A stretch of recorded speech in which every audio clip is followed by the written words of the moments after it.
the blood work came and the results were I had H. pylori. Did a stool test. I think it was either the stool test first or the blood work showed something and I had to do a stool test. I don't remember, your bowels. H. pylori, a bacteria that infects your stomach that can cause stomach cancer. She's stepping over all her obstacles. With her kings and queens, she's short and spicy, short and spicy. It's the love of God. She's holding her own. Welcome back to Short and Spicy Nikks. This is your girl Nikki speaking. How you guys doing today? This is a story time that I did on TikTok, sharing my experience with being poisoned. Yes, you heard right. I was poisoned in 2007. Only at the time I didn't know where it came from. But ding ding ding! Here comes 2019. Here comes 2020. Here comes revelation. Here comes memory coming back. Things that were happening during that time. And yes, I recalled very well. But before we get into the video, don't forget to like, comment, share, subscribe to the channel if you haven't already. Hit the notification bell so you can be notified of new uploads and live stream. Now let's get into this video. Hi guys, tap up the screen please, tap up. Wagwan Leah baby. Wagwan sis, you good? I want to share this with you guys. Thank you, continue tapping up. I'm going to share out the live now too. Sometimes you see some people's story and it brings you back to some things you experience in your life.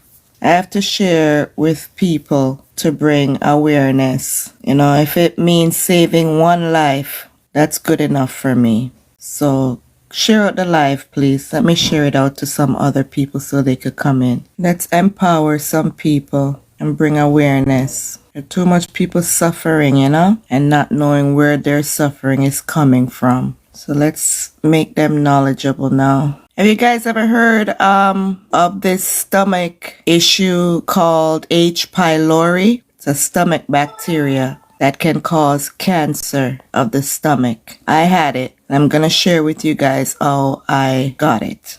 At the time, I didn't know how I got it because the doctors passed it off as food poisoning, and my mind was I was just going through so much at the time. I don't know what they were talking about. I couldn't figure out where would I get food poisoning from. I'm gonna read to you guys what H. pylori is. H. pylori. It's called Helicobacter pylori.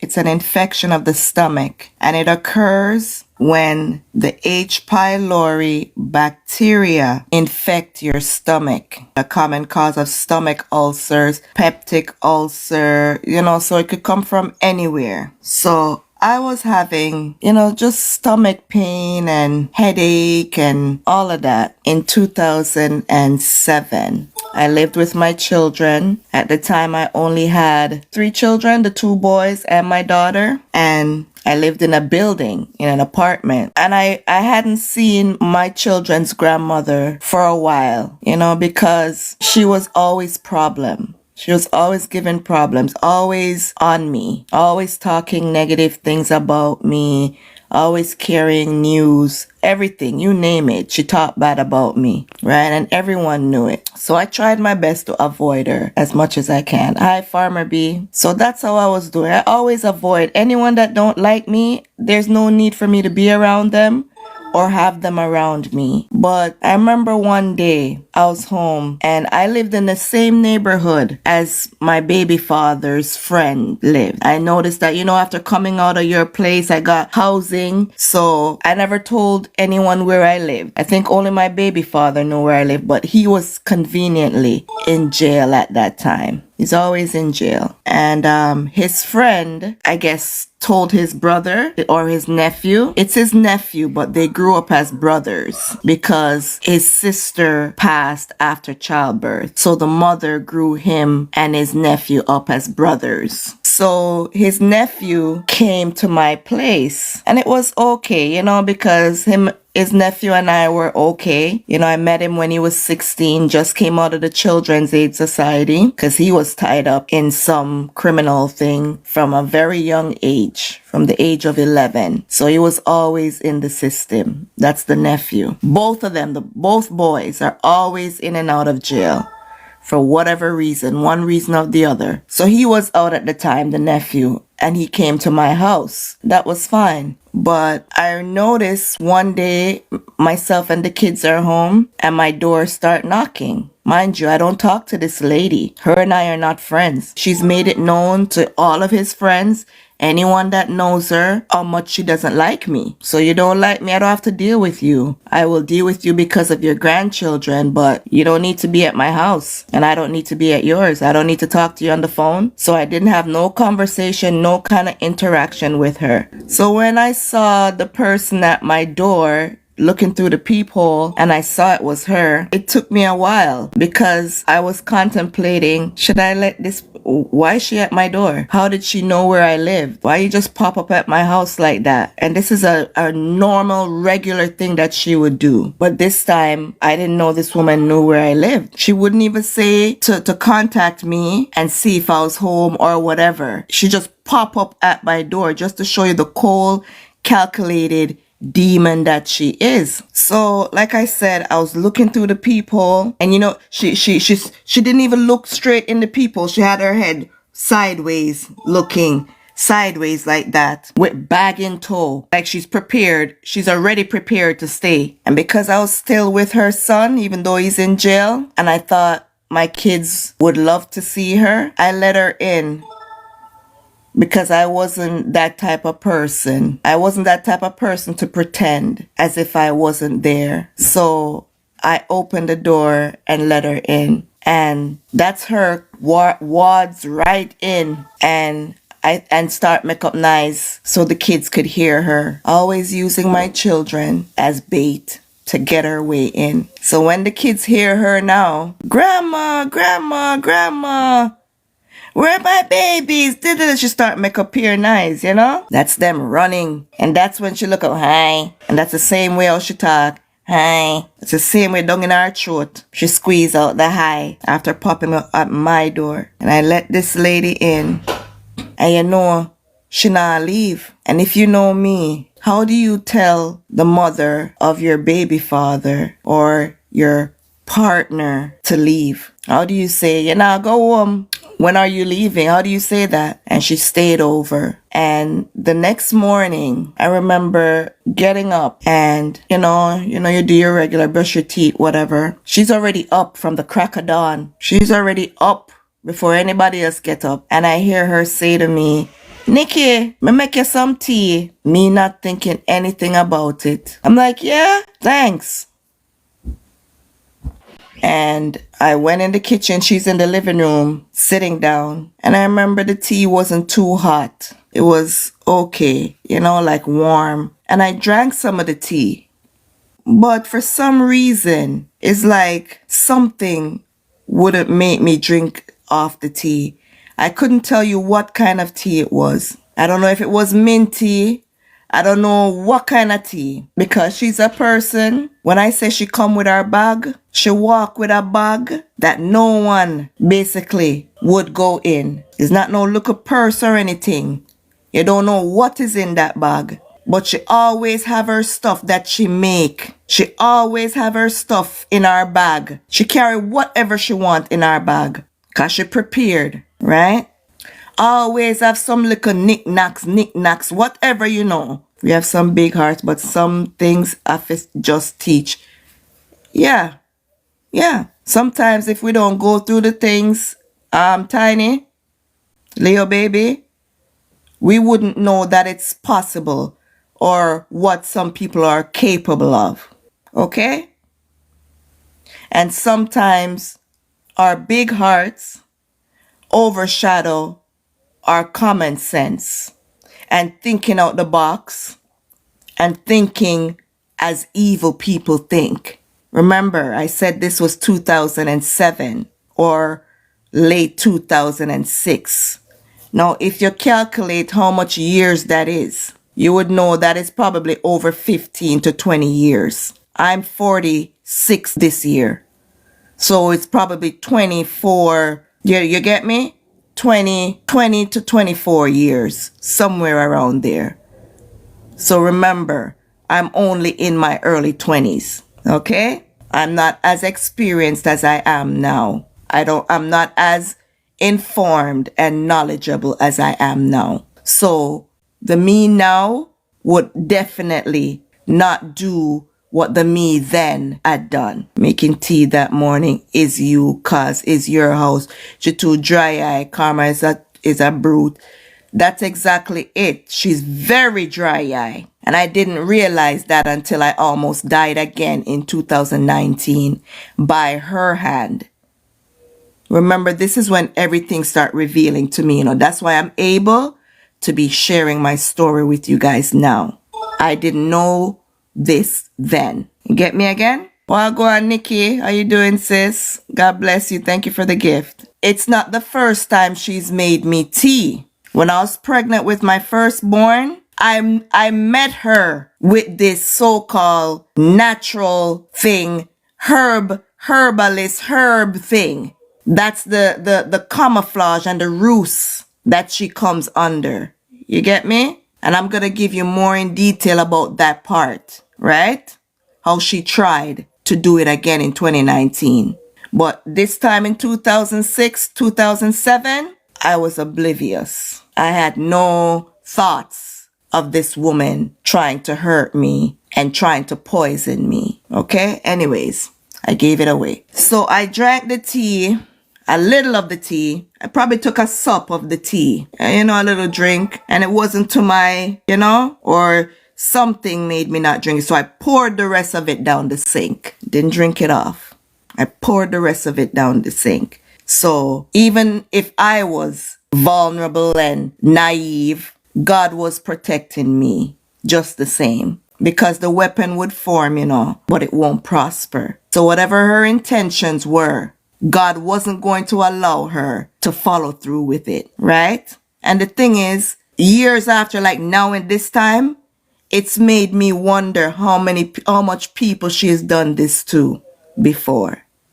And that's why I'm sharing it with you guys now. Because I was watching something on TikTok just now about a woman that poisoned both her partners. And they found it after the guys were passed away, unalived. They found a certain poison or substance in the autopsy. You have to thank God. He is the one that fight those battles for you because he knows your heart.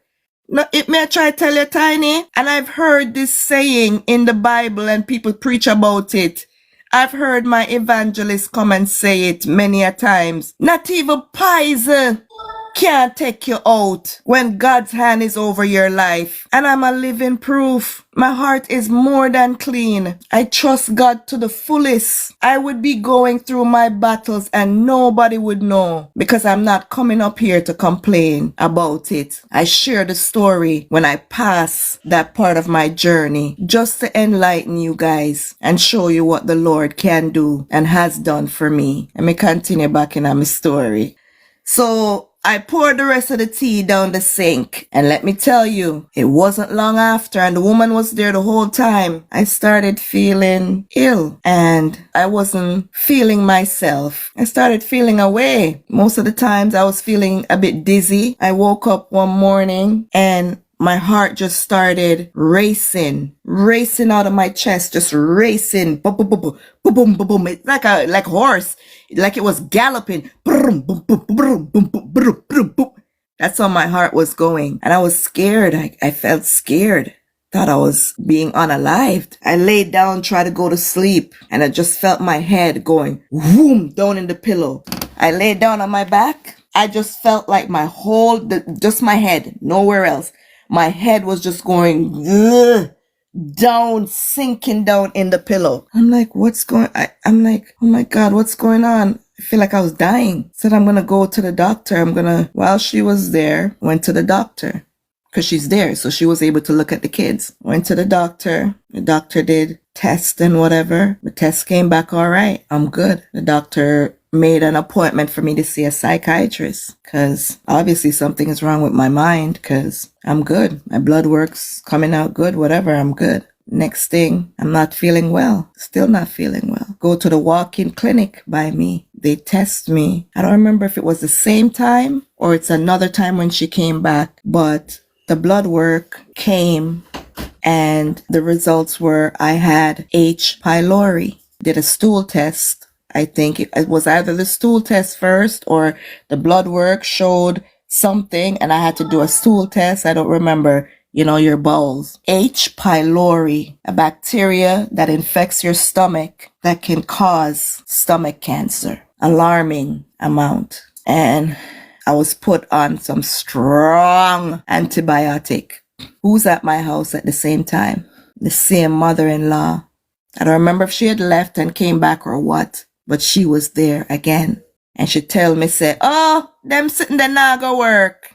Gave me phone number, address to some Chinese herbal lady downtown Toronto, Spadina. I may drive gone down there, the woman, the Chinese lady, give me some things look like stick, some herbal sitting look like stick, and say I have to boil it, let it sit, and drink it every day. And that's what I was doing. But I was still taking the medication that the doctor gave me. And she was still there in the living room while I'm in my bed most of the time, sleeping. All I was doing was sleeping. My baby father called from jail, barely have any energy to talk to him while she's in the living room watching my children. I remember I was so ill. One day she said she's just gonna take the children and go home with them. She was gonna leave me home by myself. I'm like, how are you gonna take the children? How are you gonna reach back home? I don't know, take the bus or whatever. And I'm like, no, I'll drop you. As weak as I was. Yes. Yeah. I'm like, I'm not staying here by myself. That's how cold and barefaced she is. And I'm not thinking anything out of the norm. Even at that time, I'm not thinking. That's how far gone and how sick I am, where I'm just concentrated. When your mind is taken off of something and just focused on something, I'm just focused on the feeling that I'm feeling. I have no capacity or thought of why she's doing what she's doing, nothing. You ever been in pain or in feeling like you're gonna pass away where you're not even in your right mind? I wasn't in my right mind, but I drove and I stayed at her place. I don't remember how long I stayed. And when I came back home, when I stayed at her place, I was laying down on the chair one time and the same nephew, my baby father's nephew that I told you came out. That's how she knows where I live, because it must be from him and his friends. Because I wasn't talking to her before this. When she popped up at my door, all of a sudden she popped up on my door and me sick. But me never did I think about that. You get me? Anyways. I was on her couch and his baby mother came and saw me laying down on the chair. That same baby mother, his last baby mother, because he has 3, that's the nephew. She would curse me years to come. Remember I tell you, while I was going through that, the doctor recommended me to see a psychiatrist. I was diagnosed with anxiety and depression at that time. During all of this was happening at that time when she popped up back in my life and came to my house. All of this, everything that you hear me, that's during the time. It's the same time all of this was happening. So I was taking pill. I don't know which pill I was taking or what, but she would curse me years to come. Remember when I come, your mother-in-law, and see her in a couch, I pop pills? Cause all of them take me as a laughing stock, from my baby father's nephew's first baby mother. I don't know much about the second one. She act like she can't talk and she don't know nothing. As when I tell her about what's going on and 2019, how I almost lost my life by the hands of my ex-mother-in-law again. She did not tell me if it stand still, right? But I don't blame her. I'm not saying she was wrong for what she's telling me because it's true. Stand still. and let God work. But what a lot of people say things sometimes and they don't know what they're talking about because they don't know the real meaning of the word and they don't interpret the Bible the right way. Yes, don't do back any harm, but don't tell me I shouldn't talk about, that's basically saying, I felt it as if she was trying to tell me, don't say nothing, like don't talk about it, or you know what I mean? I don't know what she meant. I might be interpreting what she was saying wrong as well, because I'm not perfect, but a lot of people, when you come out and start sharing your story and talking about what you went through, I find that they want to tell you, don't talk about it, which that's where my mindset was because I was experiencing a lot of that at the time. So I may have judged her wrong and that's not what she was saying. But that's what I took it as. Anyways, but the last baby mother of my baby father's nephew, she's a Jezebel too. She's a Jezebel just as the mother-in-law. She always try be in competition with me. I don't know why, because her and I are not the same people, and I'm me and she.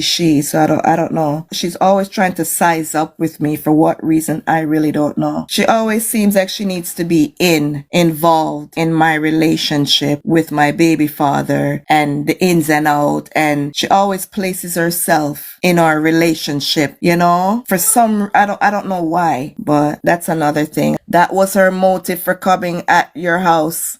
Yeah, that was her motive. She wanted to get rid of you and take your kids as her own. When I tell my baby father that, at the biggest argument that tiny, that was always her motive. My ex-mother-in-law was always after me with my children. If you go on my channel, ShortnSpicy Nikks, and watch the playlist, The Evil of Sonia Ware, you'll see how I document the different instances. Up to last year, my second born was over there living with her, and she put him on her lease in the metro housing that she lives in Toronto. Caused problems between my son and I because she wouldn't respect my boundaries and not give my children anything to bring over to my house. Cause now me find out that she a wicked, It caused the breakup of my baby father and I. That is what ultimately caused the breakup between my children's father and I, because of the ongoing war that she is unleashed against me, that he refuses to acknowledge. Okay? All right. Never mind all the cheating and the girl them I saw him have out there. But when you put it all together, she's the main factor in all of it.